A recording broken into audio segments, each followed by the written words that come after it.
மெய்யாகவே கர்த்தருடைய ஆலயம் கட்டுகிற ஸ்தலம் இதுவே அப்படின்னு 4:22 படிக்கிறோம். தேவன் குறித்த நம்முடைய முழுமையான ஆலயத்தை கட்ட தேவன் சித்தமாயிருக்கிறார்.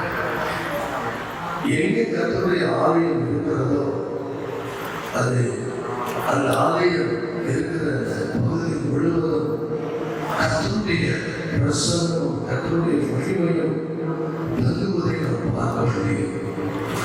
மெய்யாகவே இந்த ஸ்தலத்தை கட்டிருக்கிறார். இது பயங்கரமாக இருக்கிறது. இந்த ஸ்தலம் மெய்யாகவே ஆண்டவருடைய வீடே காலம் வேறல்ல என்று யாக்கோபு தன்னுடைய இதயத்தின் ஆழத்திலிருந்து சொன்னார். என் ஆவியிலே நான் அதிகமாக உணர்கிறேன். அந்த தன்மை வைக்க அவர் எவ்வளவு பிரயாசம் எடுத்து இந்த இடத்தை அவர் வந்து இந்த இடத்தில் ஆலயம் கட்ட வேண்டும் என்று கேட்கிறார். பல வருடங்களாயும் அவருடைய இதயத்தில் இருந்திருந்தாலும் கர்த்தர் கிடைத்த நேரத்தில் கர்த்தர் குறித்த காலத்தில் அதை மிக நேர்த்தியாய் கட்டவும் அதை பிரவேசித்தால் இந்த நாளை முன்குறிக்கவும் ஏற்பாடு செய்த என் பரலோக தேவனுக்கு கொடான ஒரு ஸ்தோத்திரம் உண்டாவதாக. இப்பொழுது நம்ம எல்லாரும் ஒரு நிமிடம் கையில் நம்ம ஸ்தோத்திரம் பண்ணுவோம். ஆண்டவரே, அந்த ஸ்தலத்தை நம்மை கொண்டு வந்து நிறுத்தினாலே அவருடைய நாமத்தை மகிமைப்படுத்துவோம். கர்த்தரை துதியுங்கள், அவர் நல்லவர், அவர் கிருபை என்றும் உள்ளது என்ற வார்த்தையின்படி அவருடைய கிருபை இந்த ஸ்தலத்தில் இறங்கட்டும், அவருடைய மகிமை இந்த ஸ்தலத்தில் இறங்கட்டும். ஆசாரியர்களும் நிற்கக்கூடாதபடி மேலும் இறங்கிச்சு என்று நாங்கள் பார்க்கிறோமே, அப்படிப்பட்ட மகிமை இந்த ஸ்தலத்தில் இறங்குவதாக, பரலோக மகிமை இறங்குவதாக, பரிசுத்த மகிமை இறங்குவதாக, கிருபையின் மகிமை இறங்குவதாக, கர்த்தருடைய ஆளுகை இந்த ஸ்தலத்தை நிரப்பட்டும் என்று இயேசுவின் நாமத்தில் வாழ்த்துகிறேன். என் தகப்பனே, என்றென்றைக்கும் சமீப ஸ்தலமாக இந்த இடத்தில் வந்து யார் முழங்கால் படியிட்டு தங்கள் கரங்களை உயர்த்தி ஏறெடுக்கிற விண்ணப்பங்களுக்கு உடனே செவிப்படுகிற தேவனாக ஆண்டவரை முத்திருக்கிறதுக்காக சொல்கிறேன். உங்களுடைய நாம மாத்திரம் கையிடப்படட்டும். இயேசுவின் நாமத்தில் பிதாவே. பூமி அதன் நிறைவு, உலகம் அதில் உள்ள குடிகள் கர்த்தருடையது. அவரை அதை கடல்களுக்கு மேலாக அஸ்திவாரப்படுத்தி அதை நதிகளுக்கு மேலாக ஸ்தாபித்தார். யார் கர்த்தருடைய பர்வதத்தில் ஏறுவான்? யார் அவருடைய பரிசுத்த ஸ்தலத்தில் நிலைத்திருப்பான்? கைகளில் சுத்தம் உள்ளவர், இருதயத்தில் மாசில்லாதவருமாயிருந்து தன் ஆத்மாவை மாயைக்கு கபடாய் ஆண்விடாமல் இருக்கிறவனே, அவர் கர்த்தரால் ஆசீர்வாதத்தை தன் ரட்சிப்பின் தேவனாக நீதியையும் பெறுவார். இதுவே அவரை தேடி விசாரித்து அவருடைய சமூகத்தை நாடுகிற யாக்கோபின் என்னும் சந்ததி. வாசல்களை உங்கள் தலைகளை உயர்த்துங்கள், அநாதி கதவுகளை உயருங்கள். மகிமையின் ராஜா பிரவேசிப்பார். யார் இந்த மகிமையின் ராஜா? அவர் வல்லமையும் பராக்கிரமும் உள்ள கர்த்தர். அவர் யுத்தத்தில் பராக்கிரமும் உள்ள கர்த்தராமே. வாசல்களை உங்கள் தலைகளை உயர்த்துங்கள், அநாதி கதவுகளை உயருங்கள். மகிமையின் ராஜா பிரவேசிப்பார். யார் இந்த மகிமையின் ராஜா? அவர் சேனைகளின் கர்த்தரானவர், அவரே மகிமையின் ராஜா. எல்லா கைகளை உயர்த்தி ஆண்டவருக்கு ஸ்தோத்திரங்களை செலுத்துவோம். சர்வவல்லவருடைய தேவன் இவ்வளவு பெரியவர், இவ்வளவு பரிசுத்தமுள்ளவர், அற்புதங்களை செய்கிறவர், ராஜாதி ராஜா, கர்த்தாதி கர்த்தர். அவனை கண்ணீரை கண்டதும் துன்பத்தை அனுபவித்ததுமான ஆண்டுகளுக்கு இரட்டிப்பான பிரதிபலனை தருவேன் சொன்ன சர்வவல்லவர். இந்த தேசத்தில் அருமையான தேவ மனுஷனை குடும்பத்தை இப்படிகள் மகிமையான ஆலயத்தை கட்டி எழுப்ப சர்வவல்லவர் வாக்கியத்தை தந்தார். நான் செழித்து உள்ளே பிரவேசிக்க போகிறோம். சர்வவல்லவருடைய பிரசனம் நமக்கு முன்னாடி உள்ளே பிரவேசிக்கிறது. அவன் கர்த்தருடைய தூதர்கள் நமக்கு முன்னாடி நடக்கணும்.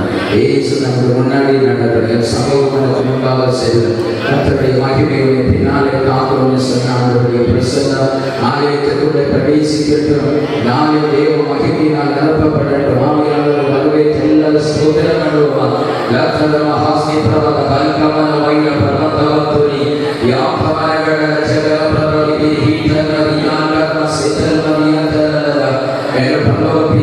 ஆசீர்வதிக்கப்பட்ட நல்ல காரியத்துக்காக நமக்கு நன்றி செலுத்துகிற நீண்ட நாட்களாய் நீண்ட ஆண்டுகளாய் நாங்கள் எதிர்பார்த்தது இந்த தேசத்தில் நம்முடைய தெய்வ மனுஷனை கொண்டு இப்படி ஒரு மகிமையான ஆலயத்தை கட்டி எழுப்ப வேண்டும் என்று நாங்கள் விரும்பினது ஆண்டவரை நாங்கள் வாஞ்சித்தது அவர் மதவர்கள் பத்தின்படி மக்கள் தங்கள் ஆலோசனைகளை நிறைவேற்றுவார் என்று சொன்ன தேவன் நம்முடைய ராசனை கொண்டு கர்த்தர் செய்த மகிமையான கிரியைகளுக்காக நமக்கு நன்றி செலுத்துகிறோம். நம்முடைய குடும்பத்துக்காக பிள்ளைகளுக்காக ஸ்தோத்திரம். இதற்கு பின்னாடி கை துணைத்த அத்தனை தேவனுடைய பிள்ளைகளுக்காக திருச்சபையினருக்காக நாளை கட்டுமான பணிகளை கைவிட்டின எல்லா உதவிக்காரர்களுக்காக வேலை செய்தவர்களுக்காக எல்லாம் நாங்கள் நன்றி செலுத்துகிறோம். நாங்கள் செலுத்தி உள்ளே பிரவேசிக்கிற இடத்தில் கூடி வந்திருக்கிற எல்லா தேவ மனுஷர்களுக்காக ஸ்தோத்திரம். பரிசுத்தவான்களுடைய பாதங்கள் இதற்குள்ள பதிகிறது. சர்வ வல்லவருடைய மகிமையின் பிரசன்னத்தினால் நிரப்பப்படுவதற்கு ஏதுவாய் இருக்கட்டும். இயேசு கிறிஸ்துவின் நாமத்தினுடைய நல்ல பிரசன்னத்தை நாங்கள் வரவேற்கிறோம். Take complete control, Holy Spirit. உங்களுடைய முழு பொறுப்பை உமக்கு விட்டு தருகிறார். இயேசுவே, எங்களுக்கு முன்னாடி நீர் ஆலயத்திற்குள் கால் வைத்து உங்களுடைய பிரசன்னத்தை தங்கி இருந்து இந்த நாளில் ஆலயம் அந்த தேசத்துக்கு எழுப்புதலுக்கு காரணமாய் விடுதலுக்கு காரணமாய் கட்டப்படைய கட்டுகள் அழுக்கப்படுவதற்கு காரணமாய் மாறட்டும். பிதா குமாரர் பரிசுத்தாவி நாமத்தில் அப்படியே நடக்கிறதுக்காக ஸ்தோத்திரம். நாங்கள் செலுத்தி தேவனுடைய ராஜ்யத்துக்காக பிரதிஷ்டப்பட நாங்கள் உள்ளே பிரவேசிக்கிறோம். உங்களுடைய பிரசன்னத்தை கூட இருக்கட்டும். இயேசுவின் நாமத்தில் பிதாவே.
இந்த மக்களை ஆசீர்வதிக்கிறோம்.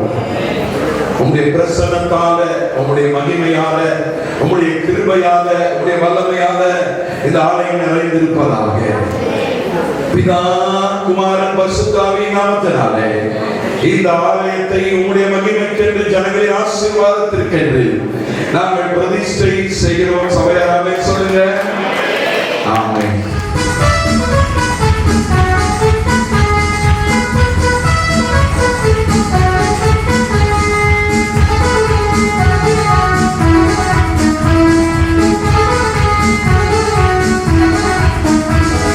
Be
சார்பில், ABCD இறையியல் போர்டின் சார்பில் இந்த அரோமா ஜெப ஆலயத்திற்கு பாஸ்டர் மைக்கேல் அவர்கள் குழுவினருக்கு, குடும்பத்தினருக்கு, சபையாருக்கு என்னுடைய வாழ்த்துக்களை கொண்டு வருகிறேன்.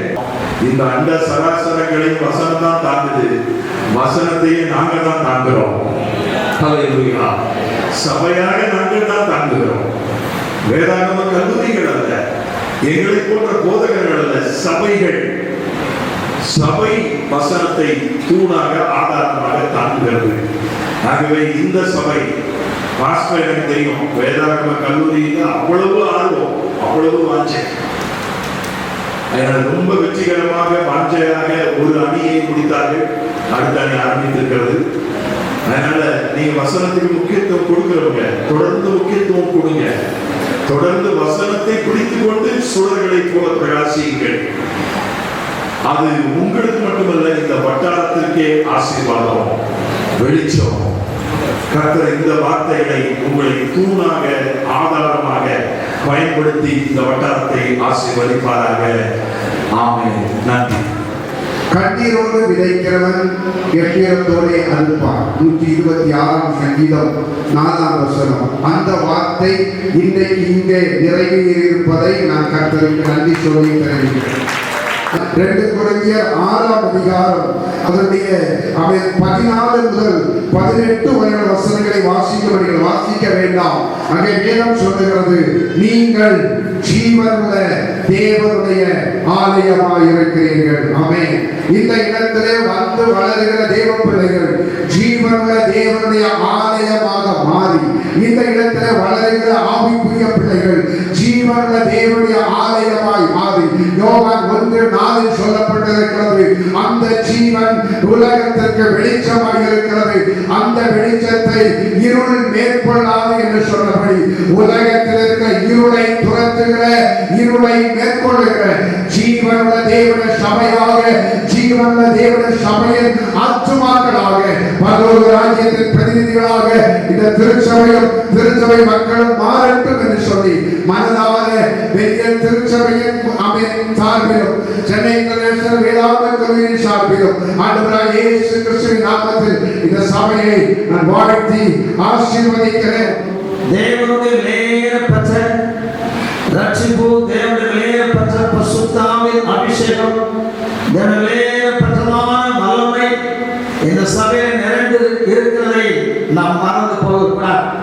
பிரதானமாக தேவனுடைய அபிஷேகம் இந்த சபையில் நிறைந்திருக்கிறதை நான் மறந்து போகாமல் சபைக்காக ஜெபிப்போம், கூடி மற்றும் பிரயாசப்படுவோம், பொது குடும்பத்தால் ஒத்துழைப்பாக இருப்போம், கர்த்தர் பெரியத்தை செய்வாராக சொல்லுவோம். இந்த பகுதியில் இந்த சபை கொண்டு மாபெரும் எழுப்புதல் உண்டாகும்படி இதற்காக நாம் பிரயாசப்படுவோம்.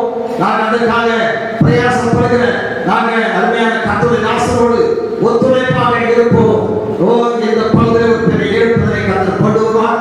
கர்த்தருடைய நாமம் மகிமைப்படுவதாக. மத்தேயு சுவிசேஷம் 14ஆம் அதிகாரம் 18ஆம் வசனம். மத்தேயு சுவிசேஷம் 14ஆம் அதிகாரம் 18ஆம் வசனம். தேவாலயத்தை வாசிக்கலாம். எல்லாரும் வாசிக்கலாம்.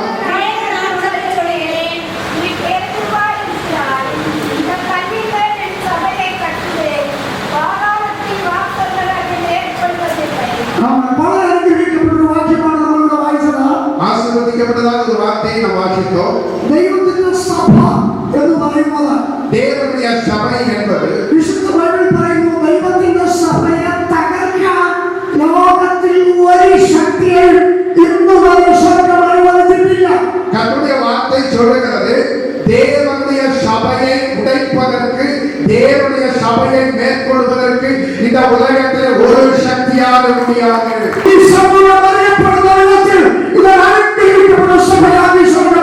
இந்த பட்டணத்தில் தேசத்தில் இது ஆசீர்வதிக்கப்பட்ட சபையாக இங்க கடந்து வந்த ஒவ்வொருவருடைய கவனத்திலும் இங்க இருந்த பரிசுத்தாவிகள் பெறப்படும். உடைக்கப்பட்ட உள்ளங்கள் ஆறுதல் அடையும். கட்டப்பட்ட ஜனங்களுக்கு விடுதலை கொடுக்கிற இடமாக மாறும்.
அக்கறைக்கு போக அழைப்பு கொடுக்கிறார். இயேசுவை கொண்டு அக்கறைக்கு புறப்பட்டு போறாங்க. வேற படகுகளும் இயேசுவோடு கூட புறப்படுது. ஒரு மத்திய பகுதிக்கு வந்த பொழுது பயங்கர அலைகள் படகை மோதி அடிக்கிறது. கொடுக்காற்றுண்டாய் சுழல் காற்றுண்டாகி அலைகள் படகை மோதி அடிக்கிறது. படகு அங்க எழுதப்பட்டிருக்கு, படகினே அலைகள் மோதி அடித்தது அப்படின்னு சொல்லப்படுகிறது. படகுகளை அல்ல, படகு அப்படின்னு அந்த சின்ன படகுல எங்க, மற்ற படகுகளை எங்க, பிரச்சனை வர்ற வரைக்கும் எல்லா படகுகளும் கூட வந்துச்சு. ஆனா காற்ற பார்த்த உடனே பல படகும் அட்ரஸ் இல்லாம போயிருக்கணும். சோதரம் இல்லைன்னா அவன் இந்த படகு அவன் காற்றுக்கு கூட பிரச்சனைக்கு கூட வேண்டாமா இருந்திருக்கணும். அதனால இந்த படகை மாத்திரம் டார்கெட் பண்ணி அட்டாக் பண்ணிச்சு. இன்னைக்கு மகன் அவரோட தீர்க்க தரிசன சத்தம் சொல்றேன், ஏன் உங்களை மாத்திரம் டார்கெட் பண்ணி பிசாசு அட்டாக் பண்றாங்கன்னா நீங்க சாதாரணமானவர்கள் அல்ல. இந்த படகு அழைப்புள்ள படகு, இந்த படகு தேர்ந்தெடுக்கப்பட்ட படகு, இந்த படகு வாக்குத்தத்தமுள்ள படகு, இந்த படகு நிச்சயமுள்ள படகு, இந்த படகு பிரசன்ஸை சுமந்து நடக்கிற படகு, இயேசுவை சுமந்து நடக்கிற படகு, இந்த படகு பிரச்சனையை ஃபேஸ் பண்ற படகு, இந்த படகு அற்புதங்களை செய்வதற்கு புறப்பட்ட படகு. அதனால இந்த படகு டார்கெட் பண்ணி பிசாசு அட்டாக் பண்ணா இந்த படகு சொல்றேன், அவன் பிசாசு டார்கெட் பண்ணி அட்டாக் பண்றாங்க. I prophesy now in this morning, you are not an ordinary person, you are an extraordinary person. எத்தனை பேர் தட்டி ஆண்டவருக்கு ஆர்ப்பரிக்காமே சொல்லுங்க. உங்க மேல கிடக்கிற தரிசனம், உங்க மேல கிடக்கிற வாக்குத்தத்தம், உங்க மேல கிடக்கிற gospel அது சின்னது இல்லை. அதனால அவன் டார்கெட் பண்ணி அட்டாக் பண்றான். படவே சர்வ வல்லவர் உன்னோட கூட இருக்கிறார். ஆமென். ஈசாக்கின் வேலையாட்கள் துறவை தோண்டுகிறார்கள், தண்ணீரை கண்டார்கள். முன்னாடி வந்து தோண்ட இவர்கள முடியல. ஆமென். தோண்டின துறவில தண்ணியை பார்க்கவும் முடியல. ஆனா துறவை தோண்டி தண்ணியை பார்த்த உடனே வந்துட்டாங்க உரிமை பாராட்ட. இது எங்களுக்கு சொந்தமான பூமி, இது எங்களுடைய சொந்தம். ஆமென். அதனால ஆமென், இதை நாங்க விட்டு தர மாட்டோம் உரிமை பாராட்ட வந்துட்டாங்க. ஆனா அபிஷேகம் உள்ள தேவ மனுஷன் வாக்குவாதம் பண்ண நிக்கல. அதை விட்டுட்டு அவன் அடுத்த இடத்துக்கு போனான். சோதரம் அங்கேயும் துறவை தோண்டினான், அங்கேயும் தண்ணீர் கண்டார். உங்களுக்கு தெரியுமா, கிருபையுள்ளவன் எந்த வனாந்தரத்துல போய் டென்ட் அடிச்சாலும் அங்க ஆத்துமாக்கள் வருவார்கள் சொன்னா, சபை கட்டி எழுப்பப்படும் சொன்னா, கிருபையுள்ளவர்கள் இந்த பாடல் கையில் கட்டி ஆத்மரை காண்பதை காமேன்னு சொல்லணும். அபிஷேகம் உள்ளவர், அழைப்பு உள்ளவர், தரிசனம் உள்ளவர் இந்த பூமியில எங்க போய் நின்னாலும் அவனை அழைத்த ஆண்டவர் அவனை கைவிட மாட்டார். அவனை அழைத்தவர் அவனை உயர்த்துவார். எல்லா புகழும் எல்லா கணமும் எல்லா சாத்திரம் செய்பவர்க்கே. எல்லா புதியும் எல்லா உயரும் எங்கள் இறைவரமானவர்க்கே.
ஆண்டவராகிய இயேசு கிறிஸ்துவின் பரிசுத்தமுள்ள நாமத்தில்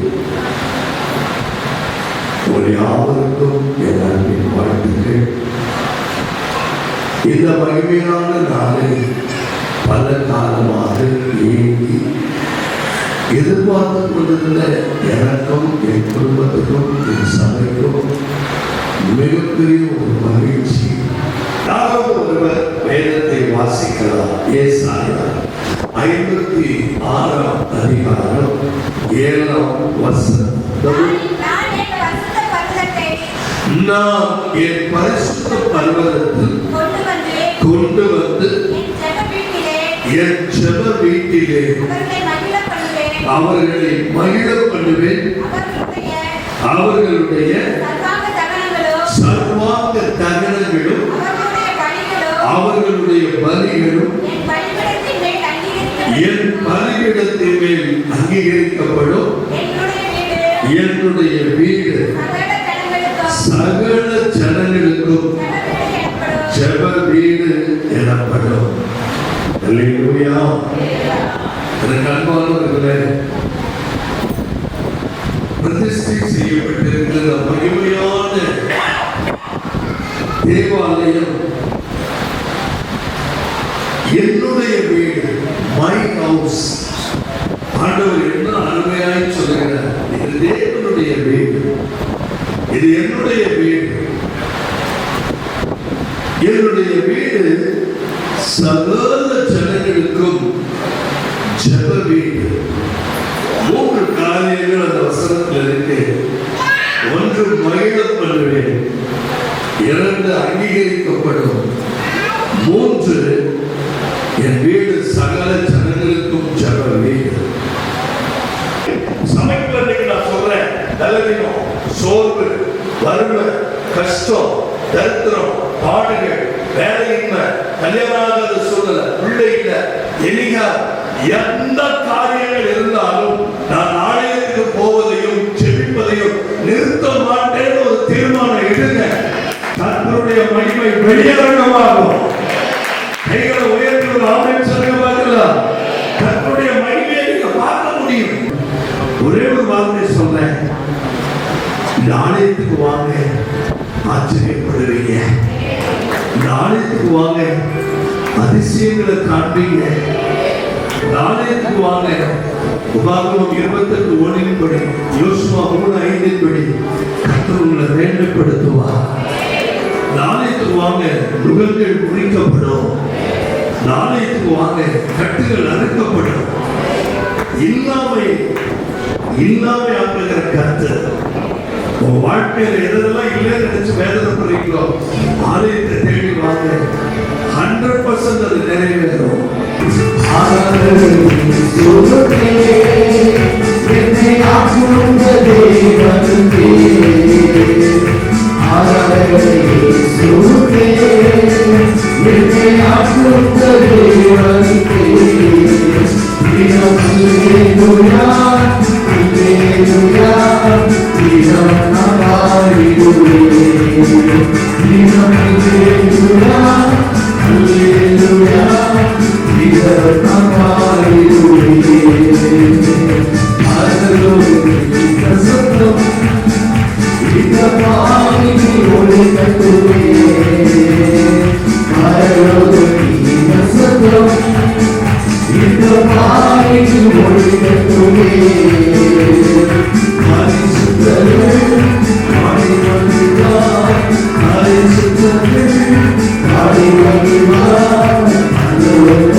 Hallelujah.